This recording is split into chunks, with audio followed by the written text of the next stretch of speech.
Libro Profetas y Reyes, capítulo 13. ¿Qué haces aquí?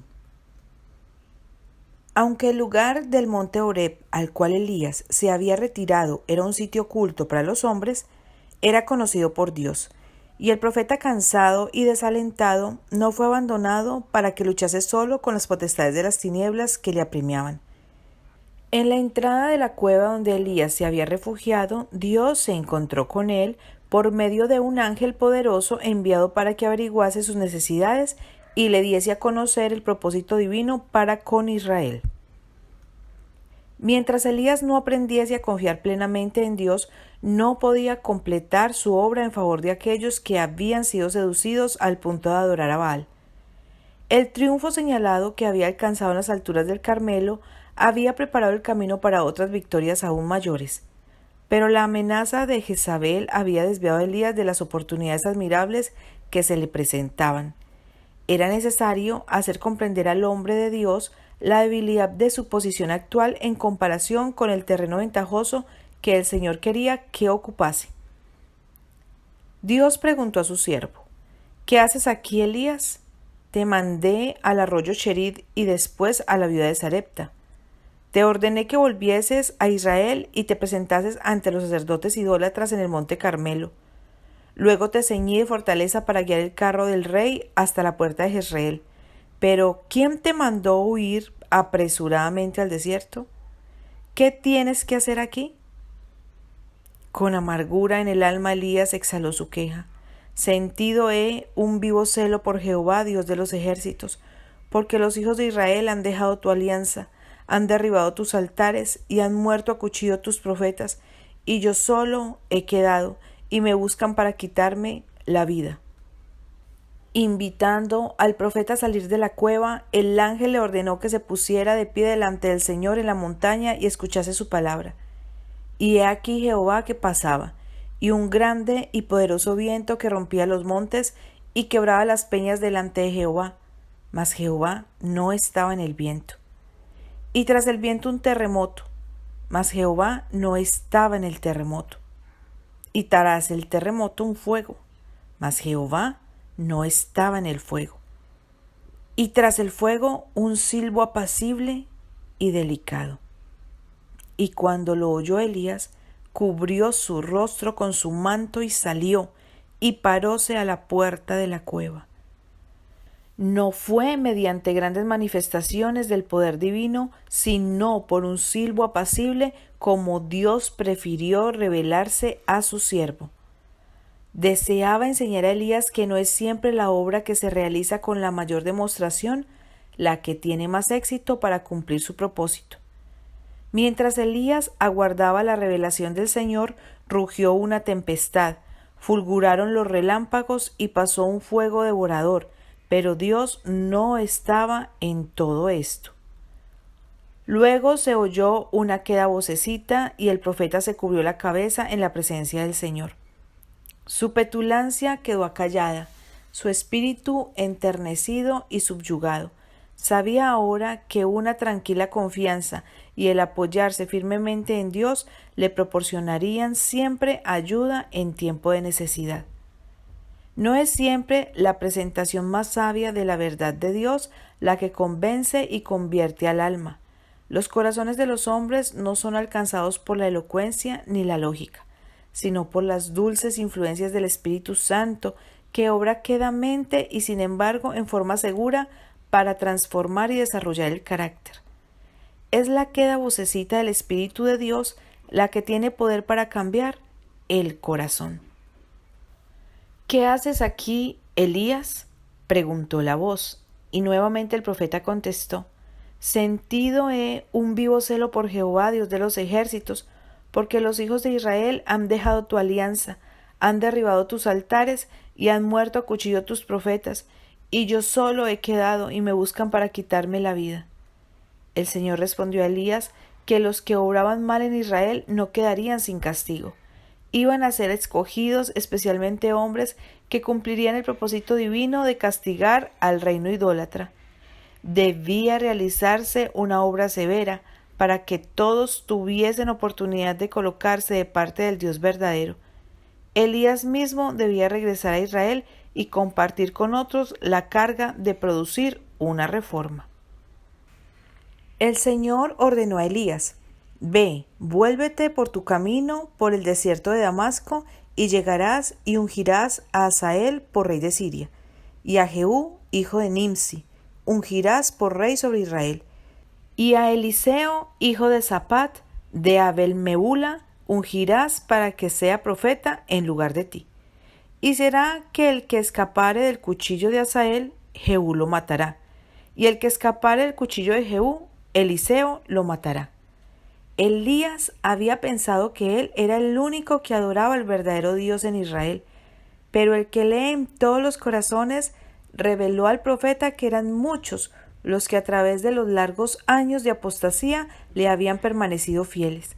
Dijo Dios: Yo haré que queden en Israel 7,000, todas rodillas que no se encorvaron a Baal y bocas todas que no lo besaron. Son muchas las lecciones que se pueden sacar de lo que experimentó Elías durante aquellos días de desaliento y derrota aparente, y son lecciones inestimables para los siervos de Dios en esta época, que se distingue por una desviación general de lo correcto. La apostasía que prevalece hoy es similar a la que se extendió en Israel en tiempos del profeta. Multitudes siguen hoy a Baal al exaltar lo humano sobre lo divino, al alabar a los dirigentes populares, al rendir culto a Mamón y al colocar las enseñanzas de la ciencia sobre las verdades de la revelación. La duda y la incredulidad están ejerciendo su influencia nefasta sobre las mentes y los corazones, y muchos están reemplazando los oráculos de Dios por las teorías de los hombres. Se enseña públicamente que hemos llegado a un tiempo en que la razón humana debe ser exaltada sobre las enseñanzas de la palabra. La ley de Dios, divina norma de la justicia, se declara anulada. El enemigo de toda verdad está obrando con poder engañoso para inducir a hombres y mujeres a poner las instituciones humanas donde Dios debiera estar y a olvidar lo que fue ordenado para la felicidad y salvación de la humanidad. Sin embargo, esta apostasía, por extensa que haya llegado a ser, no es universal. No todos los habitantes del mundo son inicuos y pecaminosos. No todos se han decidido en favor del enemigo. Dios tiene a muchos millares que no han doblado la rodilla ante Baal, muchos que anhelan comprender más plenamente lo que se refiere a Cristo y a la ley, muchos que esperan contra toda esperanza que Jesús vendrá pronto para acabar con el reinado del pecado y de la muerte. Y son muchos los que han estado adorando a Baal por ignorancia, pero con los cuales el Espíritu de Dios sigue contendiendo. Los tales necesitan la ayuda personal de quienes han aprendido a conocer a Dios y el poder de su palabra. En un tiempo como este, cada hijo de Dios debe dedicarse activamente a ayudar a otros. Mientras los que comprenden la verdad bíblica procuren encontrar a los hombres y mujeres que anhelan luz, los ángeles de Dios los acompañarán. Y donde vayan los ángeles, nadie necesita temer avanzar. Como resultado de los esfuerzos fieles de obreros consagrados, muchos serán desviados de la idolatría al culto del Dios viviente. Muchos cesarán de tributar homenaje a las instituciones humanas y se pondrán intrépidamente de parte de Dios y de su ley. Mucho depende de la actividad incesante de los que son fieles y leales, y por esta razón Satanás hace cuanto puede para impedir que el propósito divino sea realizado mediante los obedientes. Induce a algunos a olvidar su alta y santa misión y a hallar satisfacción en los placeres de esta vida. Los mueve a buscar la comodidad o a dejar los lugares donde podrían ser una potencia para el bien y a preferir los que les ofrezcan mayores ventajas mundanales. A otros los induce a huir de su deber, desalentados por la oposición o la persecución. Pero todos los tales son considerados por el cielo con la más tierna compasión. A todo hijo de Dios cuya voz el enemigo de las almas ha logrado silenciar, se le dirige la pregunta: ¿qué haces aquí?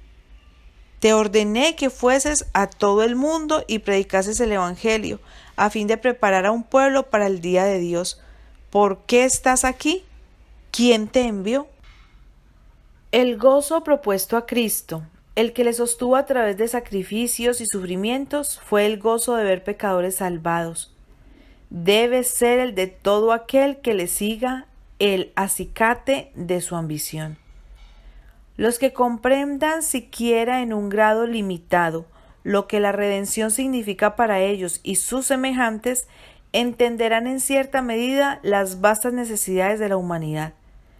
Sus corazones serán movidos a compasión al ver la indigencia moral y espiritual de millares que están bajo la sombra de una condenación terrible, en comparación con la cual los sufrimientos físicos resultan insignificantes. A las familias, tanto como a los individuos, se pregunta: ¿qué haces aquí? En muchas iglesias hay familias bien instruidas en las verdades de la palabra de Dios que podrían ampliar la esfera de su influencia trasladándose a lugares donde se necesita el ministerio que ellas son capaces de cumplir. Dios invita a las familias cristianas para que vayan a los lugares oscuros de la tierra a trabajar sabia y perseverantemente en favor de aquellos que están rodeados de lobreguez espiritual. Para contestar a este llamamiento se requiere abnegación. Mientras que muchos aguardan que todo obstáculo sea eliminado, hay almas que mueren sin esperanza y sin Dios.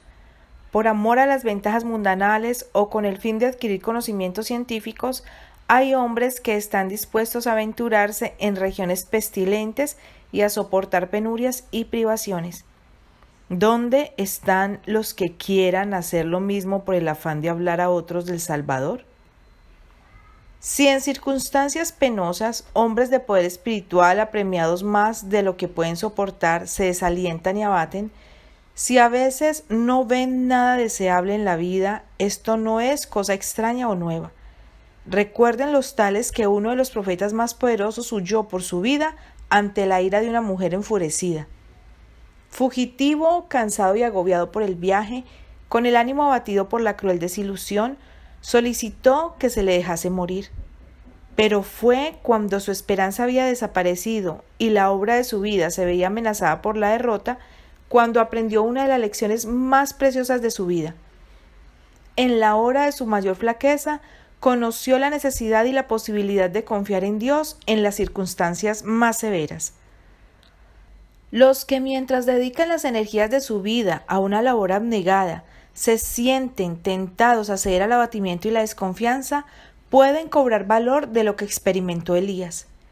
El cuidado vigilante de Dios, su amor y su poder se manifiestan en forma especial para favorecer a sus siervos cuyo celo no es comprendido ni apreciado, cuyos consejos y reprensiones se desprecian y cuyos esfuerzos por las reformas se retribuyen con odio y oposición. Es en el momento de mayor debilidad cuando Satanás asalta al alma con sus más fieras tentaciones. Así fue como esperó prevalecer contra el Hijo de Dios, porque por este método había obtenido muchas victorias sobre los hombres. Cuando la fuerza de la voluntad flaqueaba y faltaba la fe, entonces los que se habían destacado durante mucho tiempo y con valor por el bien, cedían a la tentación. Moisés, cansado por 40 años de peregrinación e incredulidad, perdió por un momento su confianza en el poder infinito. Fracasó precisamente en los lindes de la tierra prometida. Así también fue con Elías, el que había mantenido su confianza en Jehová a través de los años de sequía y hambre, el que había estado intrépidamente frente a Acab, el que durante el día de prueba había estado en el Carmelo delante de toda la nación como único testigo del Dios verdadero. En un momento de cansancio, permitió que el temor de la muerte venciese su fe en Dios. Y así sucede hoy. Cuando estamos rodeados de dudas y las circunstancias nos dejan perplejos o nos afligen la pobreza y la angustia, Satanás procura hacer vacilar nuestra confianza en Jehová.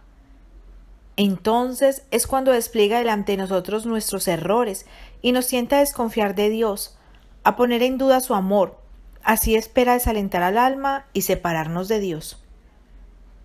Los que destacándose en el frente del conflicto se ven impelidos por el Espíritu de Dios a hacer una obra especial, experimentarán con frecuencia una reacción cuando cese la presión.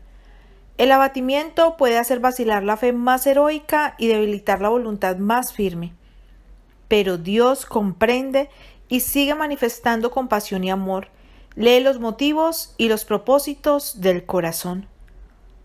Aguardar con paciencia, confiar cuando todo parece sombrío, es la lección que necesitan aprender los dirigentes de la obra de Dios. El cielo no los desamparará en el día de su adversidad.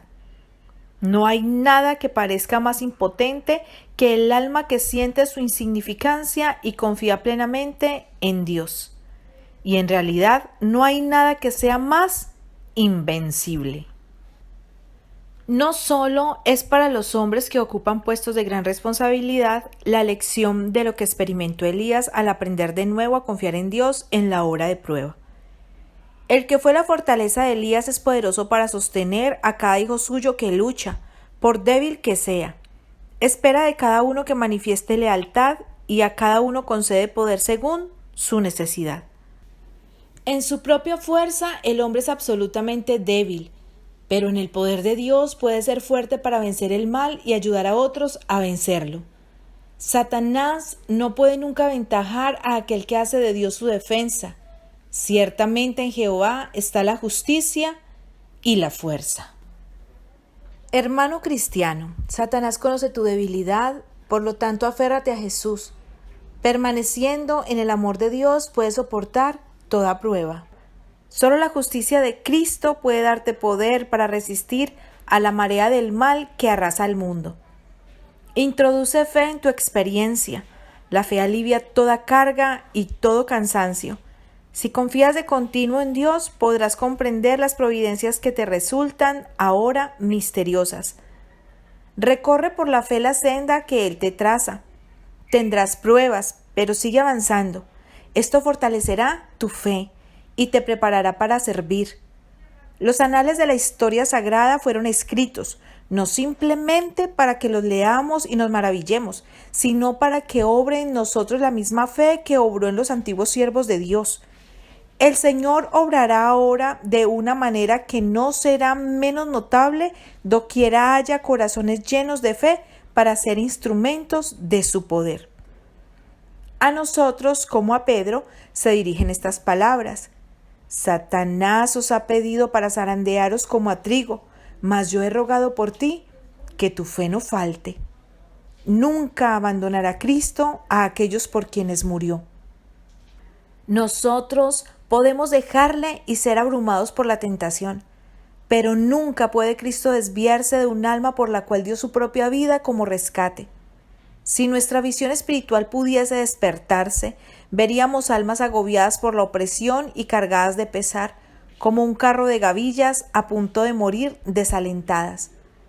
Veríamos ángeles volar prestamente en ayuda de estos seres tentados, para rechazar las huestes del mal que los rodean y colocar sus pies sobre el fundamento seguro. Las batallas que se riñen entre los dos ejércitos son tan reales como las que entablan los ejércitos de este mundo, y son destinos eternos los que dependen del resultado del conflicto espiritual. En la visión del profeta Ezequiel aparecía como una mano debajo de las alas de los querubines. Esto tenía por fin enseñar a los siervos de Dios que el poder divino es lo que da éxito. Aquellos a quienes Dios emplea como sus mensajeros no deben considerar que la obra de Él depende de ellos. Los seres finitos no son los que han de llevar esta carga de responsabilidad. El que no duerme, el que está obrando de continuo para realizar sus designios, llevará adelante su obra. Él estorbará los propósitos de los hombres impíos, confundirá los consejos de aquellos que maquinan el mal contra su pueblo. El que es el Rey, el Señor de los ejércitos, está sentado entre los querubines y en medio de la lucha y el tumulto de las naciones sigue guardando a sus hijos. Cuando las fortalezas de los reyes sean derribadas, Cuando las saetas de la ira atraviesen los corazones de sus enemigos, su pueblo estará seguro en sus manos.